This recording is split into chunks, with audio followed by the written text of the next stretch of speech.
గురుగారు, ధనత్రయోదశి అలానే దివాళీ సందర్భంగా బంగారం రేట్లో ఏమైనా మార్పులు ఉంటాయా? చాలా మంది ఏంటంటే కొనటానికి ఇంట్రెస్ట్గా చూస్తూ ఉంటారు, లేడీస్ ముఖ్యంగా.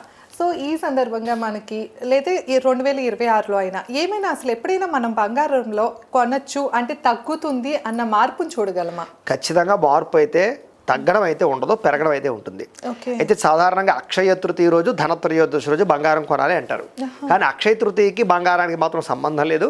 ధనత్రయోదశి మాత్రం ఖచ్చితంగా బంగారం కొనాలి. ఎందుచేతంటే కనుక బంగారం సాక్షాత్తు లక్ష్మీ స్వరూపం. ఐశ్వర్యం అంటే ఏంటంటే మనం నోట్లు ప్రింట్ చేసుకుంటా అవి కాదు. ఐశ్వర్యం అంటే నిజమైన ఐశ్వర్యం ఈ ప్రపంచంలో బంగారమే.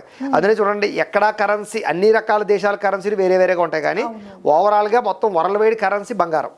బంగారం మించిన మరొక కరెన్సీ లేదు. అది ఎక్కడైనా చెల్లుబాటు అవుతుంది. కాబట్టి నిజమైన ఐశ్వర్యం ఎవరికైనా సరే లక్ష్మీదేవి అంటే కనుక బంగారమే. కాబట్టి లక్ష్మి ఎక్కువ తాండవం అవ్వాలంటే కనుక ఇంట్లో బంగారం కొనడమే ప్రాశస్త్యం. అయితే ఈ ధనత్రయోదశిని మాత్రం ఖచ్చితంగా బంగారం కొనండి. కారణం ఏమిటంటే కనుక మీకు బంగారం రేటు ఇంక నుంచి పెరగబోతోంది.